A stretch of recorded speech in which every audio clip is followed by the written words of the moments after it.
A të ka ndodhur në një herë që ti thuash vetes që të sohu të shkretën, por trupi yt nuk të dëgjon?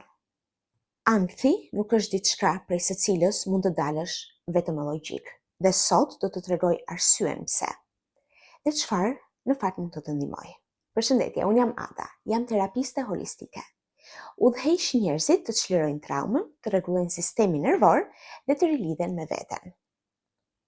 Unë kam qenë pikërisht aty ku je ti, e mbërthyer në spiralet e ankthit, e zhgënjur kur asgjë nuk dukej si funksiononte. Ajo që zbulova dhe që tani ndaj me klientët e mi, është se çelësi nuk është të luftosh me mendimet e tua, por të flasësh me trupin. Shumica e njerëzve përpiqen me pohime pozitive, me fjalë motivuese, ose me mendime optimiste, kur ndihen në ankth. Por problemi është ky. Ankthi nuk jeton në mendje. A jeton në trup, në sistemin tënd nervor. Të përpiqesh ta që të sosh ankthin vetëm me mendime pozitive, është si të flasësh në një gjuhë totalisht të gabuar. Prandaj sot do të jap 3 mjete, 3 mënyra të thjeshta të bazuara në punën me trupin që mund t'i përdorësh me njëherë kur ankthi del në sipërfaqe, kur kalon në një gjendje ankthi. Trupi yt po dërgon sinjale rreziku. Zemra të rre shpejt, gjoksi është e rënduar. Frymëmarrja bëhet shumë e vështirë, shumë sipërfaqësore deri në pikën që mendon, o Zot, çfarë po më ndodh tani? Çështja është që derisa trupi të jetë i sigurt, asnjë sasi mendimesh pozitive nuk do të funksionojë. Dhe ky nuk është faji yt, është thjesht biologji. Trupi yt ka nevojë për diçka tjetër. Javën e kaluar ndjeva që gjoksi po më shtrëngonte, mendimet po vraponin. Dikur do isha futur në një spirale mendimesh duke analizuar çdo gjë. Por tani e di që rruga më e shpejtë nuk është të mendoj më shumë, por të ndalem dhe t'jap trupit tim siguri. Vendosa dorën mbi gjoks, ngadalsova frymëmarrjen, nuk është e thjeshtë, por avash fillon të ngadalson frymëmarrjen dhe brenda pak minutash trupi im filloi të qetësohej. Pra praktika numër 1. Tokëzimi përmes prekjes. Vendos një dorë mbi gjoks ose mbi bark, ose një mbi gjoks e një mbi bark, dhe ndjen rrotësinë e prekjes tënde, bëhu e vetëdijshme. Ky kontakt fizik i thot sistemit nervor: jam këtu, jam e sigurt. Në momentin që e prek trupin tënd dhe e ndjen këtë prekje, mund të rthesh më në vetvete. Dhe thuaj vetes: jam e sigurt, jam këtu. Praktika numër 2. Frymëmarrje me tingull.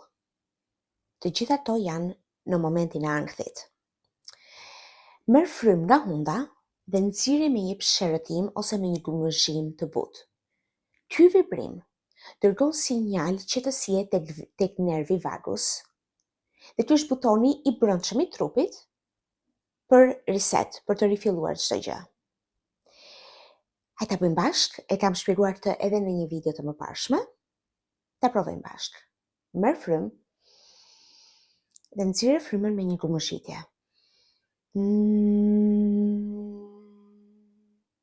Normalisht përsëritet të disa herë derisa trupi të fillojë të qetësohet. Është tepër e thjeshtë, më e thjeshtë se kaq domethënë nuk bëhet. Por realisht funksionon. Të lutem provoje dhe më shkruaj në komente se si e ndjer. Po jo vetëm një herë, disa herë derisa të gjesh qetësinë.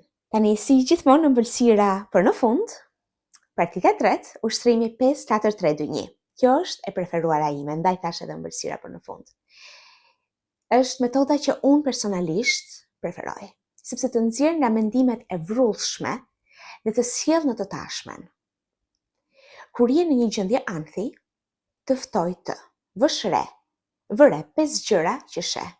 Ngjyra, forma, detaje, domethënë gjëra që sheh përreth teje. Mund të shohësh një lule, mund të shohësh dritaren, unë thjesht po përmend ato që kam përpara vetes time.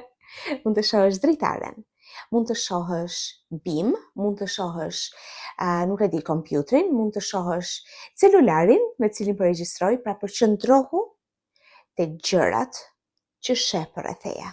5 gjëra mendoj në mendje ose thuaj me zë nëse dëshiron, por në momente ankthi është pak më vështirë ti thuash me zë.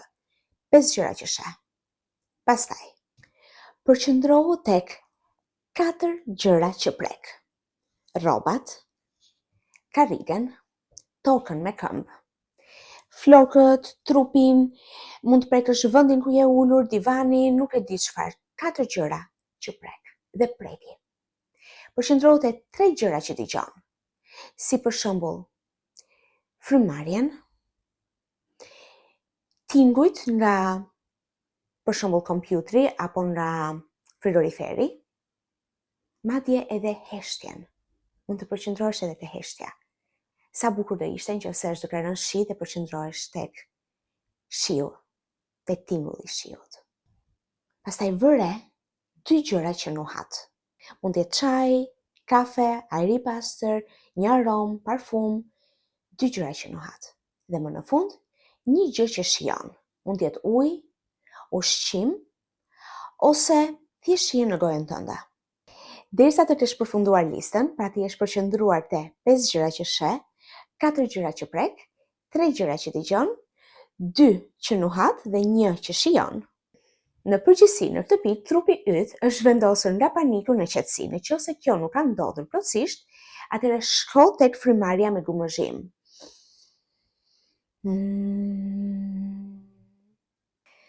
Prandaj mbaje mend, për të dalë nga ankthi, nuk mund të përdorësh vetëm mendjen.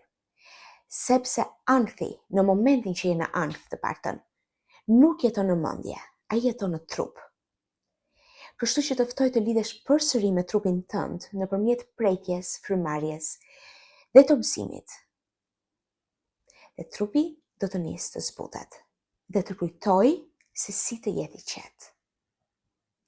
Pra herën tjetër, kur ankthi fillon të rritet, mos debato me mendime dhe mos prit tepër.